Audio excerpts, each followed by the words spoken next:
দেখেন আমাদের যারা এই মুহূর্তে অপোজিশনে আছে জামাত, এবি পার্টি সহ এনসিপি, তারা কিন্তু আন্দোলন করেছিল রাষ্ট্রপতিকে সরিয়ে দেওয়ার জন্য, সেটা ইন্টারিমের সময়ে। এখন যদি রাষ্ট্রপতিকে সরিয়ে দেওয়া হয় বা অসুস্থজনিত কারণে তিনি পদত্যাগ করেন, যেটি হোক না কেন, এখন স্পিকার ভারপ্রাপ্ত রাষ্ট্রপতি হিসেবে দায়িত্ব পালন করতে পারবেন। ওই সময় আসলে ওই সংকটটা ছিল, যে কারণে বিএনপি আসলে তাদের দাবির সাথে সুর মিলায়নি।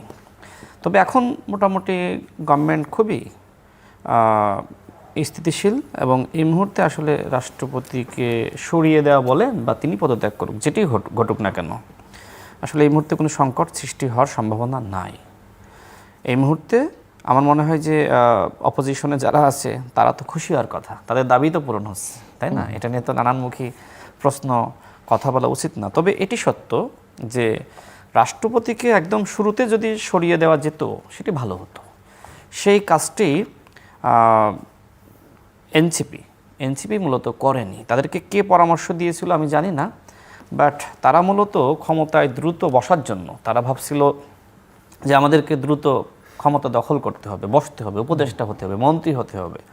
হয়তো মানে তারা প্রধানমন্ত্রী হতে চেয়েছিল, মানে প্রধান উপদেষ্টা। নানান বাস্তবতায় তারা হয়তো সেই দায়িত্ব নিতে পারেনি। তবে আমার কাছে মনে হয় যে কেউ কেউ হয়তো চেয়েছিল যে আমি প্রধান উপদেষ্টা হই। আবার কোনো কোনো সূত্র থেকে শোনা যায় যে নাহিদ ইসলাম নিজেই প্রধান উপদেষ্টা হতে চেয়েছিল, কিন্তু অনেকে তাকে সাপোর্ট করে নাই, যে এই মুহূর্তে আসলে এই দায়িত্ব হয়তো সে পালন করতে পারবে না। কারণ গণ অভ্যুত্থানের নেতৃত্ব দেওয়া আর রাষ্ট্রের মূল নেতৃত্বের জায়গায় গিয়ে রাষ্ট্র পরিচালনা করা, এটা আসলে কঠিন। তো যাই হোক, তারা জিনিসটা বুঝেছিল।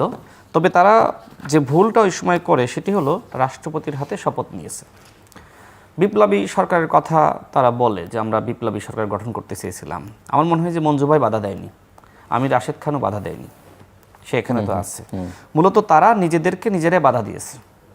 তারা এখন অনেকের কথা বলে, আমি দেখলাম যে আসিফ মাহমুদ বলছে যে আসিফ নজরুল স্যার নাকি প্রধান উপদেষ্টা হতে চেয়েছিলেন বা হওয়ার তালিকায় ছিল। এ বিষয়ে আসিফ নজরুল স্যারের সাথে আমার অনেকবার কথা হয়েছে। তিনি আমাকে স্পষ্ট জানিয়েছেন যে আমি কখনোই বলি নাই যে আমি প্রধান উপদেষ্টা হব, বা আমার নাম কেউ প্রস্তাব করে নাই, আমি তালিকাতেও ছিলাম না। তার মানে এনসিপি এখন বা তাদের নেতৃবৃন্দ নানান বক্তব্য, বয়ান এখন সামনে আনছে, যে সকল উপদেষ্টারা তারা মনে করে যে এখনও পর্যন্ত আমাদের পক্ষে আছে বা আমাদের পক্ষ নিয়েই কাজ করছে, তাদের বিরুদ্ধে কোনো সমালোচনা করে না।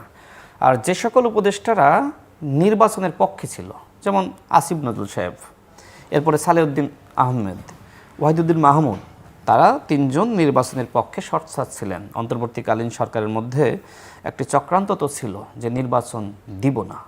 এখন আমি আবার সে আগের প্রসঙ্গে ফিরে যাই। মনে করেন যে ওই সময় রাষ্ট্রপতিকে সরিয়ে দেওয়া হলো। এখন জামাত ইসলাম দাবি করলো ভিতরে বা চাপ সৃষ্টি করলো যে আমাদের পক্ষের কাউকে রাষ্ট্রপতি হিসেবে বসাতে হবে। এবং যেহেতু অন্তর্বর্তীকালীন সরকার অনেকটা জামাতিকরণ করা হয়েছিল নানানভাবে, বিভিন্ন জায়গায় নিয়োগ থেকে শুরু করে প্রশাসনিক সেটআপ, ওই সময় যদি রাষ্ট্রপতি এখন যিনি আছেন এখনও পর্যন্ত আজ অবধি, তাকে সরিয়ে দেওয়া হতো এবং জামাতের পরামর্শে একজন রাষ্ট্রপতিকে নিয়োগ দেওয়া হতো, বাংলাদেশে কি আদৌ নির্বাচন হতো? এবং নির্বাচন হলেও যে কোনো মেকানিজমে জামাতকেই ক্ষমতায় বসাতো। অর্থাৎ ডক্টর মোহাম্মদ ইউনূস যে স্বপ্নটা দেখেছিলেন যে জামাত এবং এনসিপি ক্ষমতায় যাবে আর বিএনপি বিরোধী দলে আসবে, এরকম স্বপ্ন বা খায়েশ তার মধ্যে ছিল এবং আরও অনেক উপদেষ্টার মধ্যে ছিল। যেহেতু নির্বাচন বিরোধী একটি চক্র তার সাথে কাজ করছিল এবং সেটা আমি জানতাম। আমি অনেক উপদেষ্টার সাথে কথাও বলেছি যারা নির্বাচনের পক্ষে ছিল, সুতরাং আমি অনেকগুলো বিষয় জানি। সুতরাং ওই সময় বিএনপি রাইট ডিসিশন নিয়েছে তাদের এই দাবিকে সমর্থন না করে। বিএনপি এখন যেটি করছে এটা বিএনপির রাইট ডিসিশন দল হিসেবে। আপনার হয়তো ভালো লাগছে না, কারণ আপনার দাবি পূরণ হয়নি। এখন দল হিসেবে আপনি এই জায়গায় থাকলে, আপনি ক্ষমতায় থাকলে আপনি কি করতেন? আপনি কি ক্ষমতায় থাকলে বিএনপির পরামর্শে দেশ চালাইতেন? এখন বিএনপিকে দেশের জনগণ ক্ষমতায় বসিয়েছে, সুতরাং বিএনপি দেশ পরিচালনার স্বার্থে যে সিদ্ধান্ত নিবে সেটি জনগণের সিদ্ধান্তই বলা যায়, এবং সেটি অবশ্যই জনগণের কল্যাণেই। রাষ্ট্রপতিকে এখন বিএনপি পদত্যাগ করতে বলুক বা তাকে সরিয়ে দিক বা তিনি পদত্যাগ করুক, যেটাই হোক না কেন জাতির জন্য মঙ্গল হবে। ভাষ্যতে আমি এই বিষয়ে একমত যে রাষ্ট্রপতির প্রতি আসলে কারোরই আস্থা ছিল না। বিএনপির কি আস্থা ছিল? না। কিন্তু ওই সংকট মোকাবেলা করার জন্য বা জামাতের পরামর্শে একজন রাষ্ট্রপতিকে বসাবে, সেটাও দেশে একটি সংকট সৃষ্টি করত। ওই সংকট মোকাবেলা করার জন্যই বিএনপি ওই সময় ওই বক্তব্য দেওয়া ছাড়া বিএনপির কিছু ছিল না। সেটা দেশের স্বার্থে, জনগণের স্বার্থে।